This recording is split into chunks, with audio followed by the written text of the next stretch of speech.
Selamat berjumpa kembali dengan video pembelajaran geografi kelas 11 program ilmu sosial. Pada video ini akan dipaparkan mengenai persebaran flora fauna Indonesia serta konservasi berbagai flora fauna di Indonesia dan dunia. Persebaran flora fauna di Indonesia secara umum mengikuti pembagian yang dilakukan oleh ahli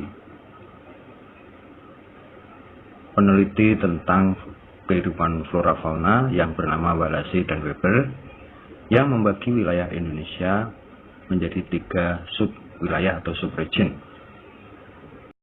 Barat meliputi Sumatera, Kalimantan, dan Jawa, Tengah, Sulawesi, dan Kepulauan Nusa Tenggara, Timur, Kepulauan Maluku, dan Papua.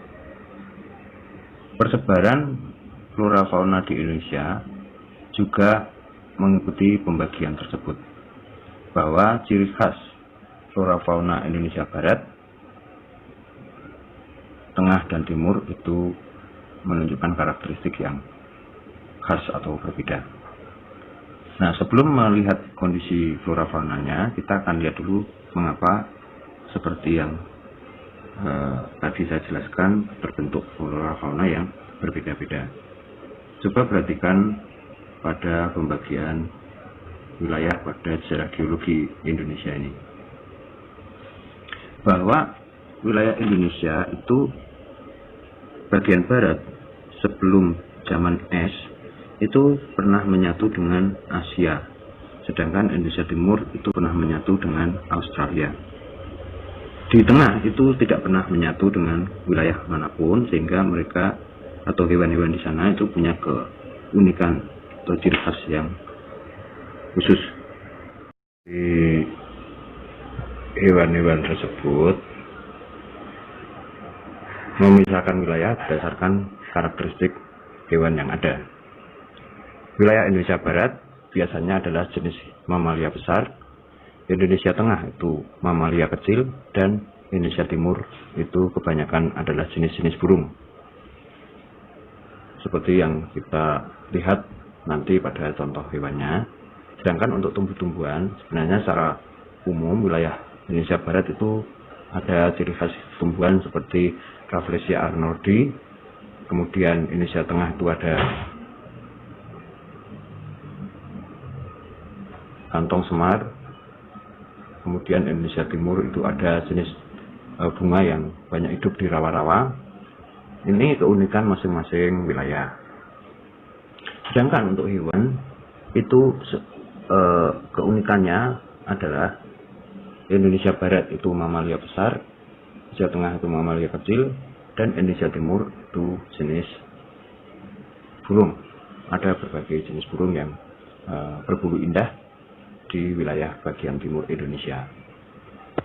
Ya, itu sekilas tentang persebaran flora fauna yang ada di negara kita Indonesia.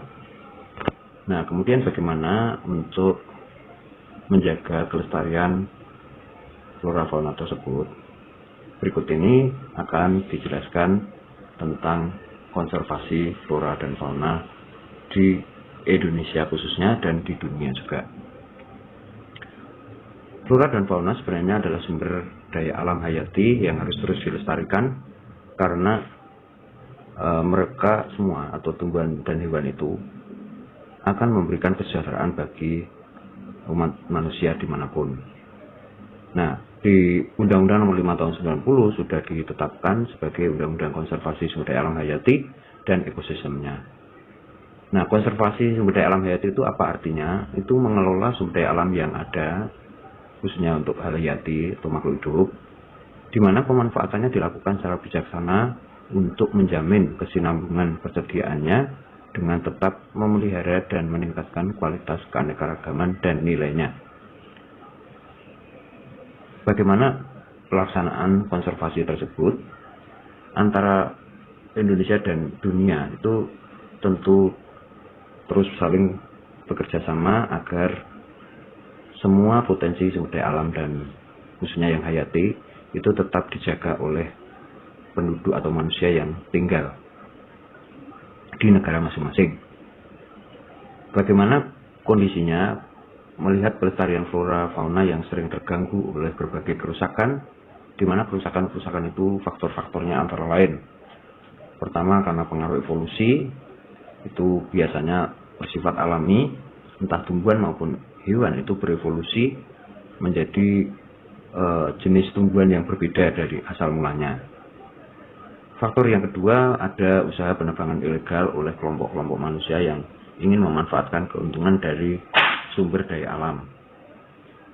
Kemudian ada juga yang berburu hewan dengan cara yang tidak benar, menggunakan jaring yang tidak seharusnya, atau menggunakan bom dan lain-lain, racun, serta segala bentuk yang dianggap ilegal.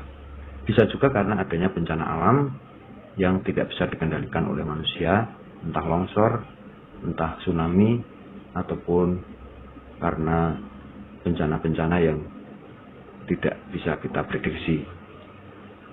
Berikutnya, konservasi sumber daya alam hayati dan ekosistemnya dapat dilakukan melalui kegiatan-kegiatan berikut.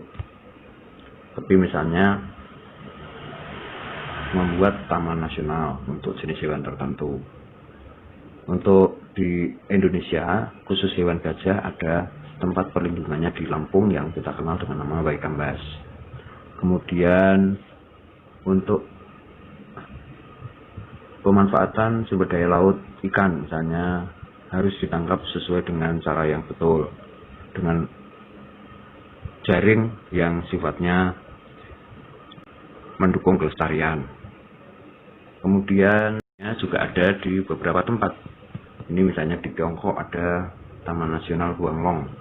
Mungkin di antara kalian atau para pemirsa sudah pernah berkunjung. Di Amerika ada namanya Taman Nasional Yosemite. Ini contoh yang di dunia. Di Indonesia sendiri ada Gunung Leuser di Sumatera, ada Kebun Raya Bogor. Ya, itu semua adalah bentuk-bentuk konservasi baik tumbuhan maupun hewan yang harus terus kita dukung. Karena tanpa peran kita, hewan-hewan dan tumbuhan yang sebenarnya sangat beraneka ragam dan indah itu bisa punah oleh kecerobohan manusia sendiri, sekalipun bisa saja punah karena bencana, tetapi kita harus berperan di dalamnya agar hewan dan tumbuhan itu bisa tetap lestari. Sekian video pembelajaran geografi tentang flora fauna kali ini. Semoga ini bermanfaat dan menambah wawasan pengetahuan kita, khususnya tentang flora dan fauna. Terima kasih dan sampai ketemu pada video berikutnya.